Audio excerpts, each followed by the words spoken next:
వారు తెలుగు సినీ ఇండస్ట్రీకే ఒక ఆణిముత్యం. అనేక సినిమాల్లో కామెడియన్గా, విలన్గా, క్యారెక్టర్ రోల్గా పనిచేసి తెలుగు వారిని వినోదపరిచి వారు అంతా మరి నటుడు బహుశా తెలుగు ఫిల్మ్ ఇండస్ట్రీలో మరి ఈ మధ్య కాలంలో మనం చూడలేదు, బహుశా భావితరంలో కూడా రాకపోవచ్చు.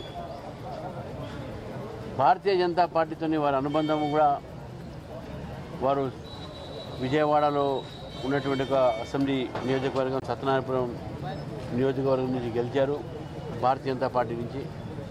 మరి ఆ రోజు అసెంబ్లీలో ధర్మారావు గారు, ప్రేమ్ సింగ్ రాథోడ్ గారు, రామకృష్ణారెడ్డి గారు మరి వారందరూ కూడా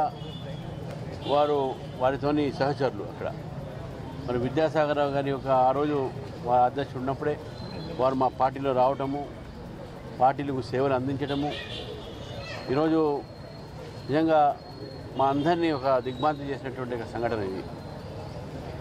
కోటా శ్రీనివాసరావు గారు ఈ మధ్యనే నాకు సూర్యాపేటలో నేను ఖమ్మం పోతుంటే వారు విజయవాడ పోతుంటే ఒక హోటల్ టిఫిన్ కలిసి చేశాము. మంచి వ్యక్తి, మంచి స్నేహితుడు, స్నేహశీలి. ఈరోజు తెలుగు ఇండస్ట్రీకే కాదు యావత్ ఫిల్మ్ ఇండస్ట్రీకి, తెలుగు ఇండియన్ ఫిల్మ్ ఇండస్ట్రీ కూడా వారు అనేక హిందీ సినిమాలు కూడా వారు యాక్ట్ చేశారు. ఇది పెద్ద లోటు. భారతీయ జనతా పార్టీ నాయకుడిగా కూడా భారతీయ జనతా పార్టీ కూడా ఈరోజు మాకు పెద్ద లోటు. ఒక నాయకుడిని మేము కోల్పోయినాము. మరి వారికి ఈరోజు శ్రద్ధాంజలి ఘటించడానికి మేము భారతీయ జనతా పార్టీ రావడం జరిగింది. వారి కుటుంబ సభ్యులను మేము కలిసాము. వారి ఆత్మకు శాంతి కలగాలని వారి కుటుంబ సభ్యులకు భగవంతుడు ఆ ధైర్యం ఇచ్చి ఈ యొక్క ఏదైతే వారు ఎదురుపడుతున్నటువంటి ఒక ఏది కష్టం ఉందో వారు భరించేటువంటి ఒక ధైర్య సాహసాలు ఇవ్వాలని చెప్పి భగవంతుడు కోరుతూ మరి మరొకసారి మా భారతీయ జనతా పార్టీ తరఫునుంచి వారికి మా ఒక ప్రగాఢమైన సంతాపం తెలుపుతాం.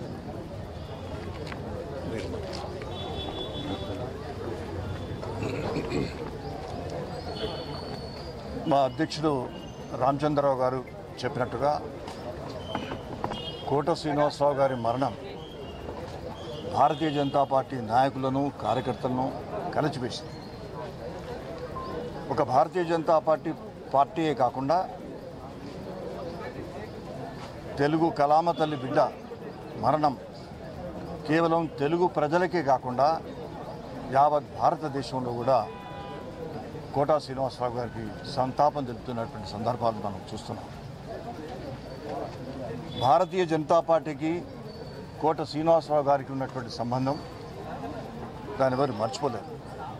99లో వారు భారతీయ జనతా పార్టీలో ప్రవేశించడం, నేను అప్పుడు అధ్యక్షుడిగా ఉన్నప్పుడు ఎట్టి పరిస్థితుల్లోనైనా విజయవాడ నుంచి శ్రీనివాసరావు గారు గెలవాలి అనేటువంటి ప్రయత్నం మేము చేసినప్పుడు కేవలం వారు మాత్రమే గెలవడం కాదు, భారతీయ జనతా పార్టీ చరిత్రలో రాష్ట్ర శాసనసభలో అత్యధిక సీట్లను సాధించుకోవడానికి ఒక సుగమమైన మార్గాన్ని కల్పించినటువంటి వ్యక్తి మన కోట శ్రీనివాసరావు గారు.